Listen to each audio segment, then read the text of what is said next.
کعبہ ارباب فن ستوت دین مبین،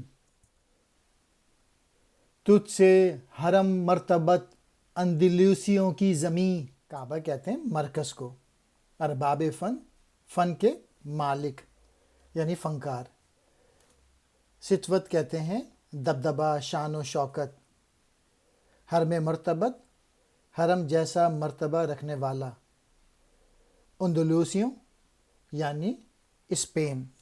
علامہ اقبال کرتبہ کی مسجد کو کہتے ہیں تو ان مومن لوگوں کے لیے کعبے کا درجہ رکھتی تھی، اور تیری جو تعمیر ہے وہ بہت ہی خوبصورت ہے، اور تو قابل احترام ہے، اور تیری ہی وجہ سے دین اسلام کی شوکت اور عظمت نمایاں ہے، اور تیری ہی وجہ سے جو اسپین ہے وہ انتہائی احترام اور قدر کی نظر سے دیکھتے ہیں لوگ۔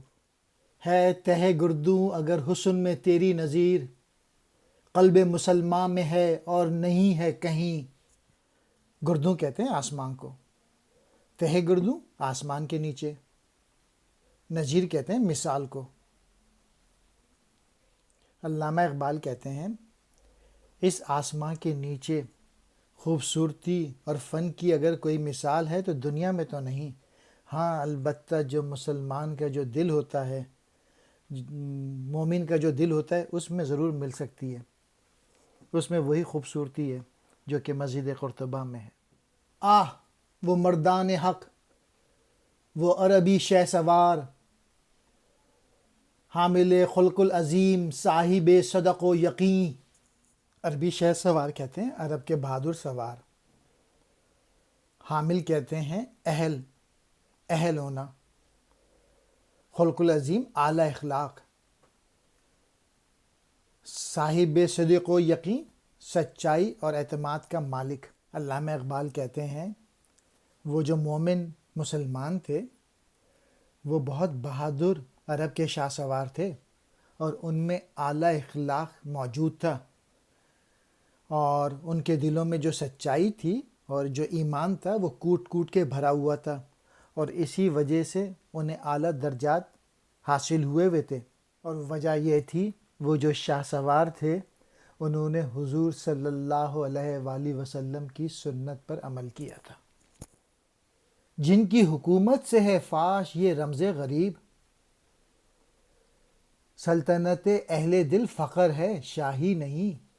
فاش کہتے ہیں کھلا ہوا، رمز غریب انوکھا بھید، سلطنت کہتے ہیں حکومت کو، اہل دل کہتے ہیں دل والے، فقر کہتے ہیں درویش کو، شاہی کہتے ہیں بادشاہی۔ اقبال کہہ رہے ہیں وہ مومن مسلمان جنہوں نے یہ مسجد بنائی تھی، ان کی حکومت کے یہ انوکھے اور عجیب و غریب انداز تھا جو کہ انہوں نے دنیا پہ کھول دیا تھا کہ دل والوں کی جو سلطنت ہوتی ہے وہ فقر ہوتی ہے، وہ درویشی ہوتی ہے، بادشاہی نہیں۔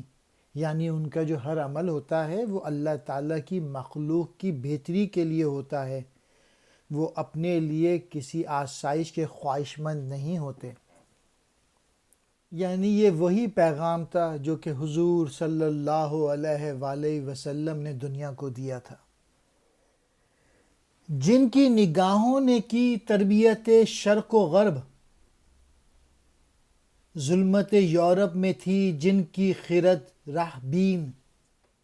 شرق و غرب کہتے ہیں مشرق اور مغرب کو، ظلمت کہتے ہیں تاریکی، خرد کہتے ہیں عقل کو، راہ میں راستوں سے واقف۔ اب علامہ اقبال نے اس شعر میں یورپ کی ترقی کے پیچھے بتایا ہے کہ یورپ نے ترقی کیسے کی۔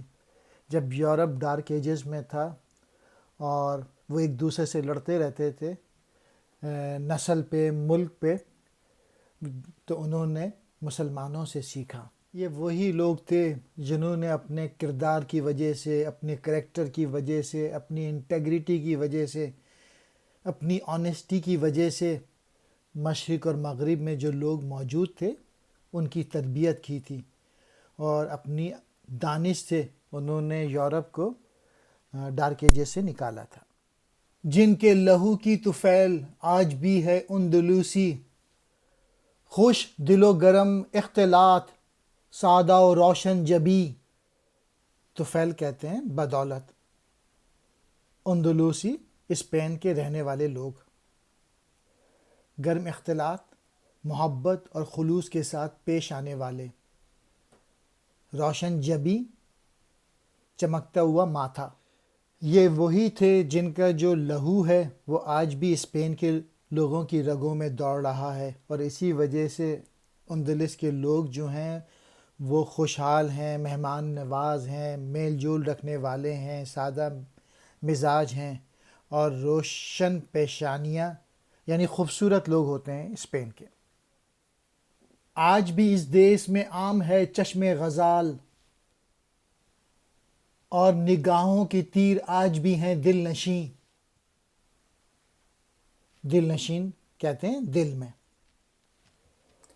آج بھی اندلس میں اسپین میں ہرن جیسی آنکھیں ہر جگہ دکھائی دیتی ہیں، اور ان حسیناؤں کے تیر جو ہیں وہ آج بھی دلوں میں پیوست ہیں۔ بوئے یمن آج بھی اس کی ہواؤں میں ہے، رنگ حجاز آج بھی اس کی نواؤں میں ہے، بوئے یمن، یمن کی خوشبو، رنگ حجاز حجازی لہجہ، نواؤں کہتے ہیں آوازوں۔ علامہ اقبال کہہ رہے ہیں کہ اگر آج بھی آپ اسپین جائیں گے، اندلس جائیں گے، تو یمن کی خوشبو موجود ہے وہاں پہ، اور ان کے جو نغمے ہیں آج بھی حجازی انداز اور رنگ دیکھ سکتے ہیں۔ یعنی ابھی بھی جو لوگ قرطبہ جاتے ہیں اور مسلمانوں کی جو تہذیب تھی، جو کلچر تھا، وہ آج بھی نظر آتا ہے اس علاقے میں۔